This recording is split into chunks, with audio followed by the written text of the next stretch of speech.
കുവൈറ്റിലേക്ക് പോകാം. കുവൈത്തിൽ സുരക്ഷാ ജാഗ്രത ശക്തമാക്കിയിരിക്കുകയാണ്.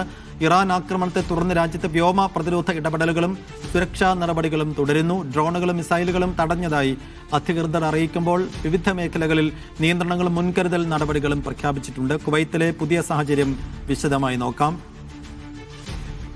സലീം കോട്ടയിൽ വിശദാംശങ്ങൾ നൽകും. സലീം, കുവൈത്തിലാണെന്ന് F-15 വിമാനമൊക്കെ തകർന്നു വീണത്.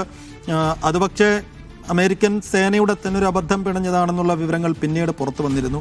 അതിനപ്പുറത്തേക്ക് ഇറാന്റെ ഏതെല്ലാം ആക്രമണ ശ്രമങ്ങൾ ഇന്ന് കുവൈത്തിലെ US ബേസ് ലക്ഷ്യം വെച്ച് വന്നു? അല്ലാത്ത ആക്രമണങ്ങൾ ഏതൊക്കെ ഉണ്ടായി? ഇന്നീ പകൽ എങ്ങനെയാണ് കടന്നു പോകുന്നത് കുവൈത്തിൽ? കുവൈത്തിൽ കനത്ത ജാഗ്രത തുടരുകയാണ്. ഇന്ന് പുലർച്ചെയും രാവിലെയും രാജ്യത്തെത്തിയ നിരവധി ഡ്രോണുകളും മിസൈലുകളും തടഞ്ഞതായി പ്രതിരോധ മന്ത്രാലയം അറിയിച്ചിരുന്നു. രാജ്യത്തിന്റെ വിവിധ ഭാഗങ്ങളിൽ വലിയ ശബ്ദം കേട്ടതായി പ്രദേശവാസികൾ അറിയിച്ചിട്ടുണ്ട്. ഇന്ന് പലവട്ടമായാണ് മുന്നറിയിപ്പ് സൈറൻ മുഴങ്ങിയത്. ആക്രമണത്തിൽ പരിക്കേറ്റ 19 പേരെ ഇന്ന് രാജ്യത്തെ വിവിധ ആശുപത്രിയിൽ പ്രവേശിപ്പിച്ചതായി ആരോഗ്യ മന്ത്രാലയം അറിയിച്ചിട്ടുണ്ട്. പരിക്കേറ്റവരുടെ ആരോഗ്യസ്ഥിതി സ്ഥിരമാണെന്നും അധികൃതർ പറഞ്ഞു.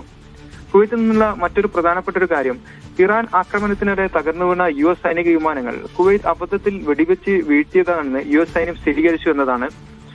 സംയുക്ത സൈനിക പ്രവർത്തനങ്ങളിൽ ഇരു രാജ്യങ്ങളും തമ്മിലുള്ള സഹകരണം തുടരുന്നുവെന്നും US സൈന്യം അറിയിച്ചിട്ടുണ്ട്.